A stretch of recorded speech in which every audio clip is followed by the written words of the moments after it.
Hi friends, എല്ലാവർക്കും നമസ്കാരം. ഇന്ന് നമ്മൾ ഉണ്ടാക്കാൻ പോകുന്നത് ഒരു അടിപൊളി റൈസ് റെസിപ്പിയാണ്. മറ്റൊന്നല്ല, ചന പുലാവ്. ഈ ചന പുലാവ് ഉണ്ടാക്കാനായിട്ട് അധികം സമയമൊന്നും വേണ്ട. വളരെ എളുപ്പത്തിൽ തന്നെ നമ്മുടെ വീടുകളിൽ ഉണ്ടാക്കിയെടുക്കാം.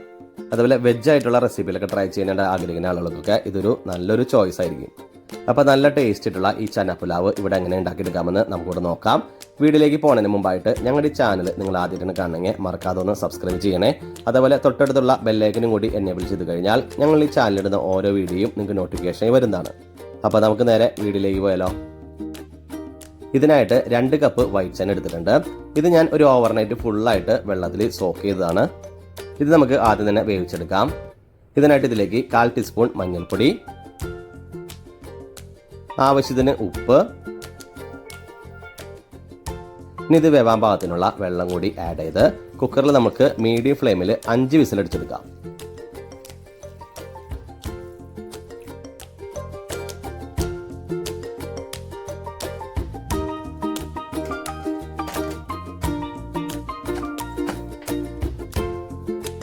അപ്പോൾ നമ്മൾ വെള്ളക്കടല വിസിലടിച്ച് മാറ്റി വെച്ചിട്ടുണ്ട്.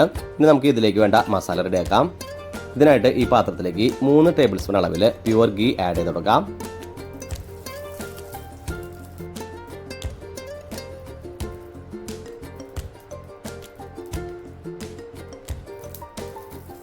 ഇതുകൂടാതെ ഇതിലേക്ക് 3 ടേബിൾ സ്പൂൺ സൺഫ്ലവർ ഓയിൽ,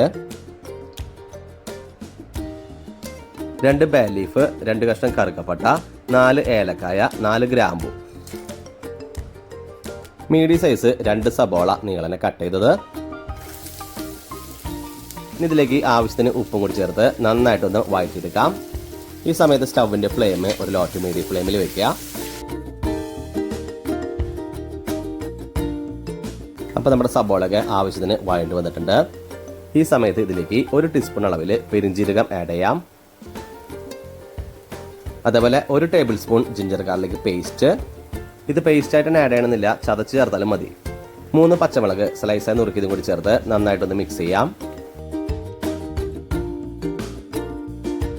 ഇനി നമുക്ക് ഇതിലേക്ക് കുറച്ച് പൊടികളൊക്കെ മിക്സ് ചെയ്യാം. അതിന് മുന്നായിട്ട് സ്റ്റവിന്റെ ഫ്ലെയിം ലോ ഫ്ലെയിമിലാക്കാം. 1/4 ടീസ്പൂൺ മഞ്ഞൾപ്പൊടി, 2 ടീസ്പൂൺ മല്ലിപ്പൊടി,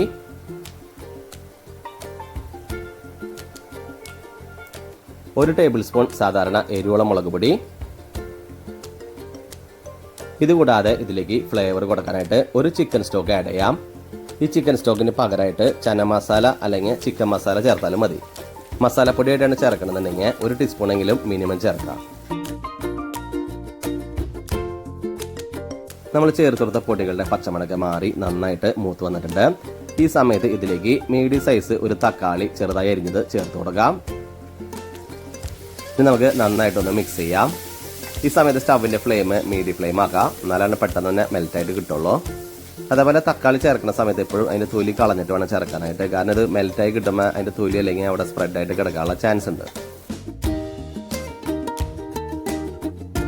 അപ്പോൾ നമ്മുടെ തക്കാളിയൊക്കെ ചേർത്തതിന് ശേഷം നമ്മുടെ മസാലയൊക്കെ ഏകദേശം റെഡി ആയി വന്നിട്ടുണ്ട്. ഈ സമയത്ത് ഇതിലേക്ക് നമ്മൾ കുക്കറിൽ വേവിച്ച് മാറ്റി വെച്ച വെള്ളക്കടല ചേർത്ത് കൊടുക്കാം. നമ്മൾ കുക്കറിൽ വേവിച്ചെടുത്തിറന്നപ്പോൾ അതിലുണ്ടായിരുന്ന വെള്ളമൊക്കെ കളഞ്ഞെടുത്തിട്ടുണ്ട്. ഇനി നമുക്ക് ഈ വെള്ളക്കടല മസാലയായിട്ടൊക്കെ നന്നായിട്ട് മിക്സ് ചെയ്തെടുക്കാം. അപ്പോൾ നമ്മുടെ മസാലയൊക്കെ ഏകദേശം റെഡി ആയിട്ടുണ്ട്. നമുക്കിനി ഇതിലേക്ക് വേവിച്ചെടുത്ത റൈസ് ആഡ് ചെയ്യാം. ഞാനിവിടെ ഏകദേശം 2.5 കപ്പ് അളവിലാണ് ബസ്മതി റൈസ് എടുത്തിട്ടുള്ളത്. അത് ഞാനൊരു 85% വരെ വേവിച്ചെടുത്തിട്ടുണ്ട്.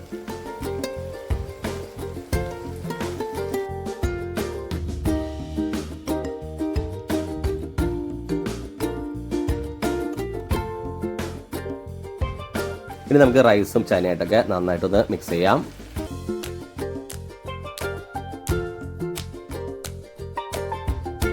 അപ്പോൾ നമ്മുടെ റൈസും ചനയായിട്ടും മസാലയായിട്ടൊക്കെ നന്നായിട്ട് മിക്സ് ചെയ്തെടുത്തിട്ടുണ്ട്.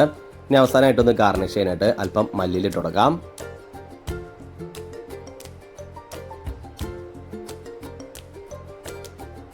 അപ്പോൾ നമ്മുടെ ചന പുലാവ് ഇവിടെ റെഡി ആയി കഴിഞ്ഞു. നമുക്കിനി ഇതൊരു സെർവിംഗ് ഡിഷിലോട്ട് പകർത്താം. അപ്പോൾ നമ്മുടെ അടിപൊളി ടേസ്റ്റി ആയിട്ടുള്ള ചന പുലാവ് റെഡി ആയിട്ടുണ്ട്. എല്ലാവരും ഒന്ന് ട്രൈ ചെയ്ത് നോക്കുക. വളരെ എളുപ്പത്തിൽ തന്നെ നിങ്ങളുടെ വീടുകളിലൊക്കെ ഉണ്ടാക്കിയെടുക്കാം. വീട്ടമ്മമാർക്ക് മാത്രമല്ല, ബാച്ചിലേഴ്സായിട്ട് പുറത്ത് നിൽക്കുന്ന സ്റ്റുഡൻസിനും അതുപോലെ ജോലി ചെയ്യുന്ന ആളുകൾക്കൊക്കെ വളരെ സിമ്പിളായിട്ട് ട്രൈ ചെയ്യാൻ പറ്റിയ അടിപൊളി റെസിപ്പി തന്നെയാണിത്. അതേപോലെ ഈ ഒരു റൈസിൻ്റെ കൂടെ നിങ്ങൾക്ക് വളരെ സിമ്പിളായിട്ടൊരു റേത്തിയോ അച്ചാറോ മാത്രം മതി. വേറെ ഒരു ഐറ്റംസും ഇതിൻ്റെ കൂടെ കഴിക്കാനായിട്ട് ആവശ്യമില്ല. അപ്പോൾ എല്ലാവരും ഒന്ന് ട്രൈ ചെയ്തതിന് ശേഷം നിങ്ങളുടെ ഫീഡ്ബാക്കൊക്കെ ഒന്ന് അറിയിക്കുക. ഞങ്ങളുടെ ഈ വീഡിയോ ഇഷ്ടമായി ലൈക്ക് ചെയ്യുക, ഷെയർ ചെയ്യുക. ഒപ്പം ഞങ്ങളുടെ ചാനലൊന്ന് മറക്കാതെ സബ്സ്ക്രൈബ് ചെയ്യുക.